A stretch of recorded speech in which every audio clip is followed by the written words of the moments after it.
All right, so it's time for the July TBR. July is going to be a weird month. It's a month where I have a lot of vacation, which could mean that I read a lot, but it could also mean I don't read much. I have no clue.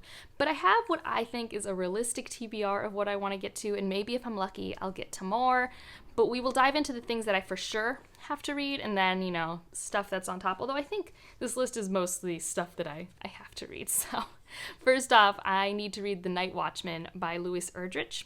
This is for my local book club, but I've also been wanting to read more by this author because I've read two of their works, La Rose and The Future of the Living God, and I've liked both of them. La Rose is like a 5-star read for me, and the other one was a 4-star fun sci-fi dystopian. And this one is, I think, historical fiction, unsure. I just know that it's been on my radar that I wanted to read more by this author. I think I wanted to read other books, but this is what we voted for my local book club, so it's gonna happen, and that's totally fine. But I need to read that because we always have our book club on the second Mondays of the month, so I need to do that in early July. Also, for my Patreon book club, we are reading A Master of Jinn, which will be very exciting. I have been wanting to read this for a while. I've had an arc for a minute, and I just haven't gotten to it, but I've read the first 2 novellas, and I haven't read like a detective murder mystery thing in a while, so I think I'm in the right headspace to approach that story, since that's normally like a plot trope that's not always my thing, although Fatma is amazing. Like, I'm excited to explore more stories with her as the lead character. For those who don't know, this is kind of like early 1900s alternative history in Cairo, Egypt, where the borders between universes are very thin. So we have lots of different magical creatures from different worlds that interact there. And it's kind of a nexus point because I think that was where that science was first discovered. It's very kind of sci-fantasy in my mind because of that. But there are more fantastical creatures, I think, than what we traditionally put in sci-fi. We'll find out in the other 2 stories, it's been like a detective force who have to deal with like these supernatural problems. It's very Men in Black in my head. Again, comparing it to a sci-fi thing. So I'm hoping to really like it. I've heard generally good things. I've heard like from good to great and amazing. I haven't heard too many bad, so I'm excited. And also, the Patreon voted for a book for me to read, and I'm so excited. They voted for Escaping Exodus by Nikki Drayden, which, I've been wanting to read more Nikki Drayden, and this cover is the most stunning thing.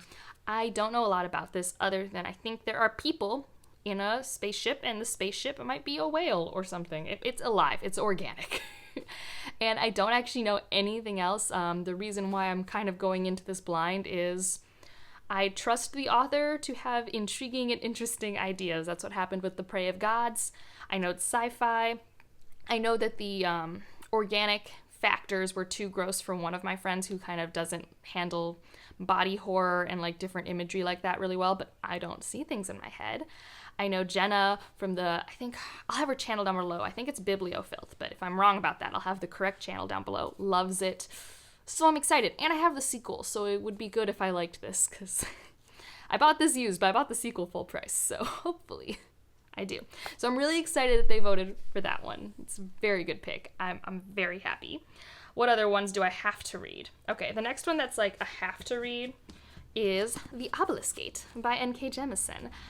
This is the next book in the Slow Read Along, hosted by Chloe from Thistle and Verse, and it's time to dive back in. I took a month off. Not because I wanted to, just no time. And I'm very, very excited. And I'm hoping that once I finish this one, I can just jump right into The Stone Sky, because I really do think reading these books as close to back as possible is ideal. This is a reread for me. I love the Broken Earth trilogy. I love N.K. Jemisin. I have a whole video about Jemisin and all of her works that I've read and love and where to start. But I'm just really excited to read this, especially since I know what I'm getting. I think my first time through, I really liked it, but probably if I had to rank the books, this was my least favorite, and that might change, because rereads, everything could change. So those are the things I for sure, have to get to, which is 4 books. I can for sure read 4 books in any given month.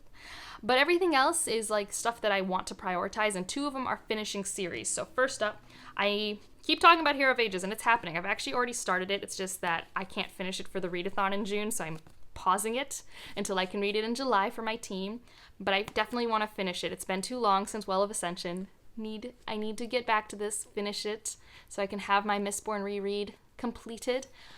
So that's happening. I have gushing spoiler chats for the first 2 books, if you care. And then Ship of Destiny by Robin Hobb. I need to know. I need to know how this trilogy wraps up.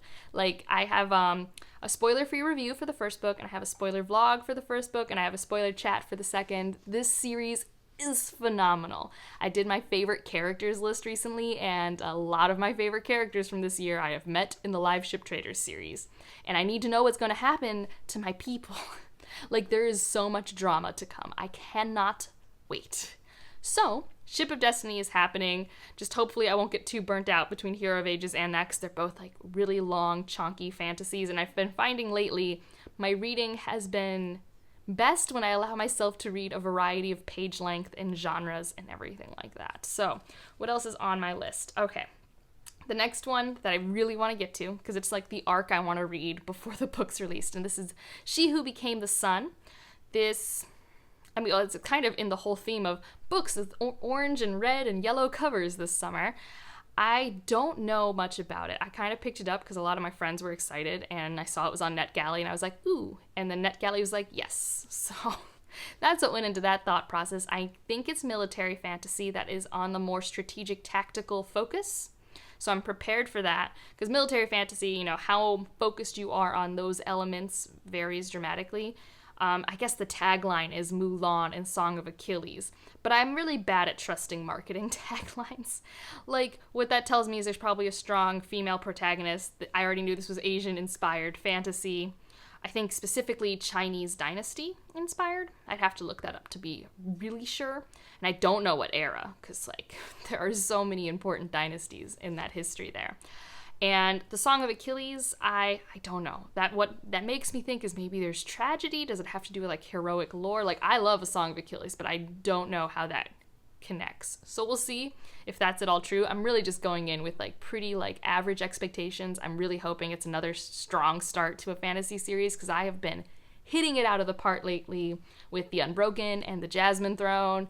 So I would love this to also be, like, a new favorite of the year. That would be fantastic.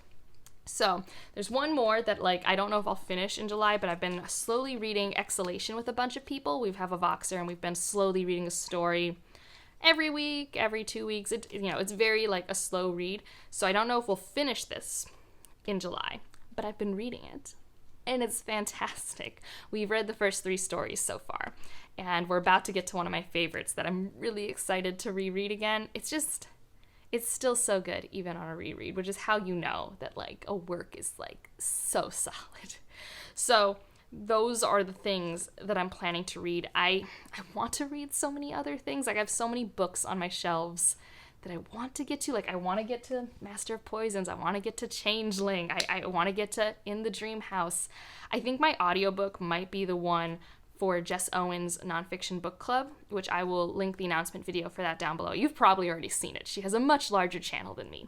But I like the idea of, like, every 2 months having a nonfiction book to discuss, because I've been wanting to read more nonfiction. So hopefully that's not too overwhelming in terms of taking up my time. So those are the reading plans. What are you hoping to read in July? Is it going to be, like, a great reading month? Are you going to be overwhelmed because of stuff? I don't know. For me, I can either, like, read so much when I'm on vacation, or my mom wants to play all the board games, which is equally awesome. So we'll see what happens. And if you want to leave an emoji down in the description, what books did I talk about? Leave a vote for Ship of Destiny, because it's finally happening. And like if you liked it, subscribe if you want to, and I'll see you in the next one. Bye.